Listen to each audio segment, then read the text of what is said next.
Naging makabuluhan para sa lahat ng mga young athletes ang ginanap na opening ceremony ng 31st season ng National Capital and Regional Athletic Association o NCRAA kahapon sa Cuneta Astrodome sa Pasay City. Sa temang Where Champions Are Born, tunay na tumaas ang moral ng bawat paralang kalahok ngayong taon na nakatakdang ipakita ang kanilang mga talento upang akyatin ang tuktok at hirangin bilang kampyon ngayong season. Highlight ng seremonya, ang opening number na inihanda ng mga ilang participating schools, koral, pagtatanghal ng Miss NCRAA Season 31, pagbibigay ng mensahe ng mga officials at marami pang iba. Nagbigay naman ng pahayag ang isa sa mga punong abala at General Manager ng NCRAA na si Buddy Encarnado ang kahalagahan ng pagsasagawa ng ganitong klaseng event para sa Philippine sports. Well, again, let me emphasize that in NCRAA, my philosophy is always homegrown because the local league should be able to provide the venue for these talents to flourish. The big leagues or the big collegiate leagues, they always go outside. You know, they go to the US, they go somewhere, look for the best, the players. But at the end of the day, they will go home.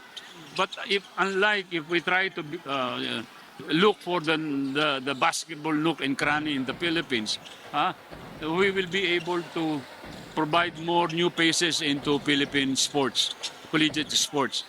Look at the way we provided to the Gilas programs, the Ocampo brothers of St. Francis of Assisi. We also have Big Manuel, Gary David, and now Clarito is with Rain or Shine. These are the kind of products that I want to graduate for NCRAA this season. At bilang bahagi ng pagpapaunlad ng kanilang adhikain, ibinahagi rin ni Encarnado ang mga pagbabago sa format ng kanilang officiating na naglalayon sa mas maayos at malinis na takbo ng mga kompetisyon.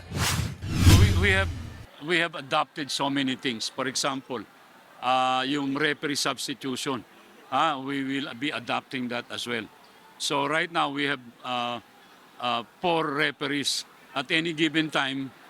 Based on the assessment of the technical committee, we can switch referees during game time. So these are things that we have to adopt, if only to be making sure that there is transparency in the officiating. This has always been the problem of some or all of the leagues. Nobody's satisfied. So we have to keep with that kind of expectation. Maliban sa basketball, ibabandera rin sa NCRAA ngayong taon ang ilang mga sports gaya ng volleyball, beach volleyball, swimming, badminton at chess. Lahat ng yan ay pwedeng mapanood live sa PTV Sports Network tuwing Monday, Wednesday at Friday mula 6 p.m. hanggang 10 p.m.